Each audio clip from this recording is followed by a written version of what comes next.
भारत में एक कॉन्फ्रेंस हो रही है। PM Modi targets Pakistan China at NMFT meet. कि हमारे हमसाया मुल्क भारत की तरफ से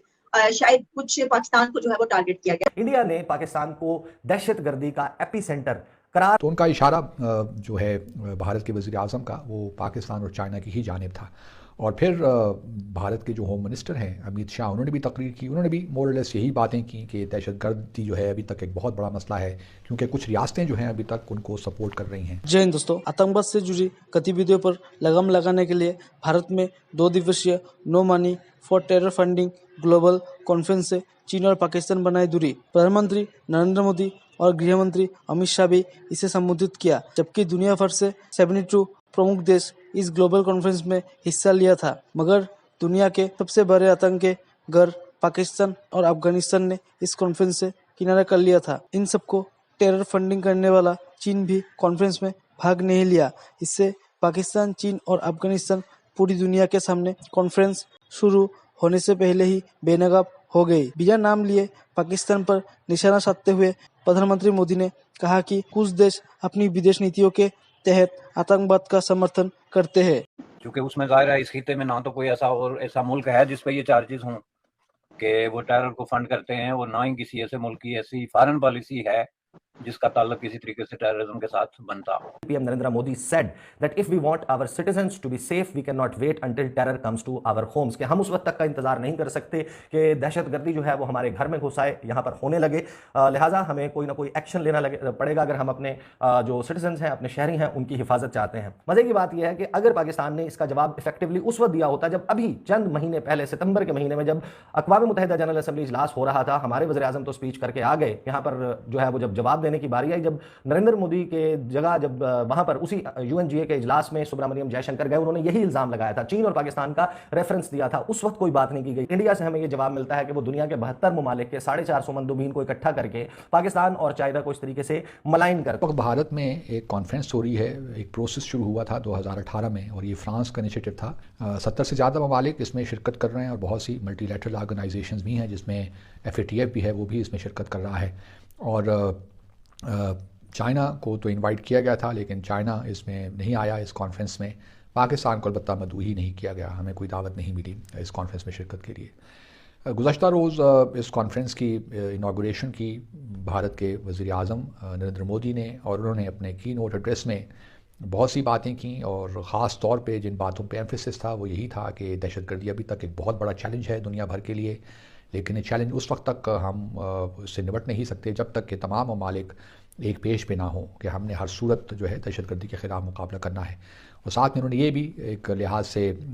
शिकवा किया कि बहुत से ममालिक हैं जो इखलाक़ी और माली एतबार से अभी तक दहशतगर्दों को सपोर्ट कर रहे हैं,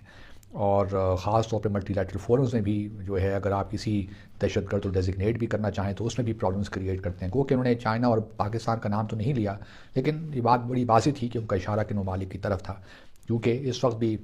जो 1267 कमेटी है UN सिक्योरिटी काउंसिल की, उन्होंने उसमें भारत ने कोई 5 नाम शायद पाकिस्तानी नेशनल्स के प्रोपोज किए हुए हैं कि इनको दहशतगर्द करार दे दिया जाए, उस लिस्ट में शामिल कर दिया जाए। चाइना ने उस पर फ़िलहाल टेक्निकल होल्ड लगाया हुआ है, ये हम पहले भी डिस्कस कर चुके हैं। तो उनका इशारा जो है भारत के वज़ीर आज़म का वो पाकिस्तान और चाइना की ही जानिब था। और फिर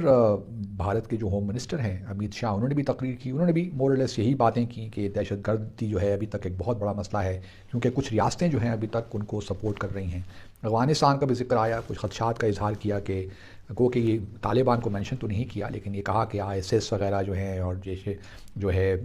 अलकायदा, इनको दोबारा सेफ़ हेवन्स मिलने का भी बड़े ख़तरात मौजूद हैं। तो इस वजह से पूरी दुनिया को यकजा होकर इस जो ये चैलेंज है और जो मेनस है टेररिज्म का, उससे कलेक्टिवली हमने काम करना है। बातें तो सब ठीक हैं, कौन इनसे इनकार कर सकता है कि दहशतगर्दी एक बहुत बड़ा चैलेंज है दुनिया भर के लिए, और हम तमाम ममालिक जो हैं वो दहशतगर्दी की जद में है। और ख़ास तौर पे पाकिस्तान, हम जानते हैं कि हमने किस तरह दहशतगर्दी के हाथों सफ़र किया पाकिस्तान में। लेकिन भारत के नैरेटिव जहाँ वो बात करते हैं दहशतगर्दी की, एक ज़माना था कि दहशतगर्दी कहा करते थे कि all it's forms and manifestations. मामला ये है कि वायलेंस तो चलिए हो रहा है, लेकिन भारत ने बड़ी ज़बरदस्त तरीके से जो कश्मीर की स्ट्रगल थी हक़ खुद इरादियत की, उसको भी दुनिया के सामने टेररिज्म के तौर पे पेश कर दिया, और दुनिया ने मोर लेस भारत की बात मानी भी।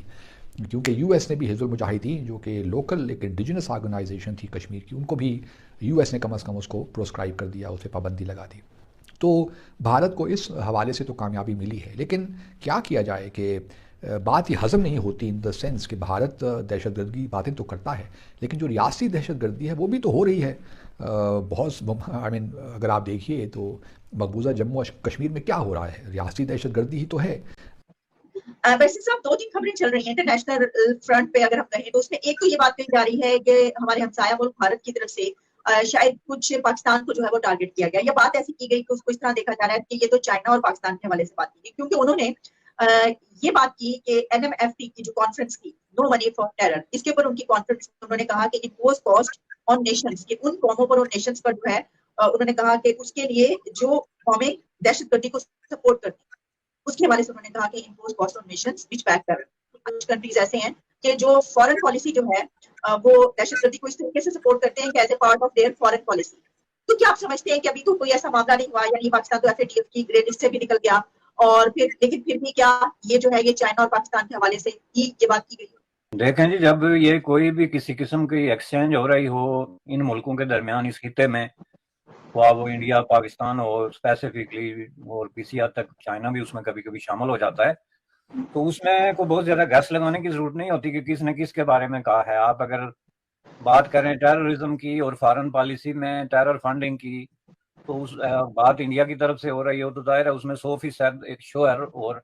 एब्सोल्यूट किस्म के यकीन के साथ आप कह सकते हैं कि ये इशारा पाकिस्तान की तरफ से है, क्योंकि उसमें जाहिर है इस खिते में ना तो कोई ऐसा मुल्क है जिस पे ये चार्जेस हों कि वो टेरर को फंड करते हैं, और ना ही किसी ऐसे मुल्क की ऐसी फॉरेन पॉलिसी है जिसका ताल्लुक किसी तरीके से टेररिज्म के साथ बनता हो। तो अब जाहिर है कि ये जो इस तरह की कॉन्फ्रेंसेस होती हैं उसमें तो आप सिर्फ करंट अफेयर्स पे बात नहीं करते कि इस वक्त as we speak in November of 2022, बल्कि आप पूरा एक पर्सपेक्टिव लेके बात करते हैं, और उसमें स्पेसिफिकली व्हेन आप जब एक कंट्री की तरफ से बोल रहे होते हैं तो उसकी तरफ से फिर आपको जाहिर है पूरा जो नैरेटिव है वो पेश करना पड़ता है। अब इंडिया का बुनियादी तौर पे ये रिकग्नाइज किस्म का और फ्रीक्वेंटली जो है वो साइटेड किस्म का नैरेटिव जो है वो यही है कि पाकिस्तान इंडिया के दरमियान जो बड़े बड़े प्रॉब्लम है उनमें प्रॉब्लम नंबर 1 जो है वो टेररिज्म है, और ये बात इंडिया गुज़श्ता के हवाले से, तो ये गुज़श्ता कई सालों से जो है डिस्कशन इस पे हो रही है। तो अब ये अलग बात है कि आप जिस मौके पे बात कर रहे हो उस वक्त सिचुएशन थोड़ी डिफरेंट हो, तो इस हवाले से जाहिर है उन्होंने इस एतबार से जो बात की है उसका भी इशारा इसी तरफ है। ऑल्दो के गुज़श्ता 3-4 सालों में इस तरह के कोई वाकयात नहीं हुए हैं जिनकी वजह से आप इसको कह सकते हैं, लेकिन जब आप दहशतगर्दी पे बात करेंगे, किसी कॉन्फ्रेंस में बात होगी या कोई इंटेलेक्चुअल डिस्कशन है या पॉलिसी स्टेटमेंट है, तो उसमें ये चीज़ जो है वो डेफिनेटली सामने आएगी। एक चीज़ ये है, दूसरी चीज़ ये है कि इसको अभी तक जो है वो पाकिस्तान इंडिया के दरमियान अगर आज भी आप बात करें, हालांकि अभी कोई क्रॉस बॉर्डर दहशतगर्दी या कोई इस तरह का रिसेंट वाकया नहीं हुआ, लेकिन अब भी अगर आप इंडिया पाकिस्तान से बात करें कि उनके दरमियान ताल्लुकात के रास्ते में सबसे बड़ी रुकावट क्या है, तो इंडिया की तरफ से यही जवाब होगा कि उसकी वजह यह है कि पाकिस्तान की तरफ से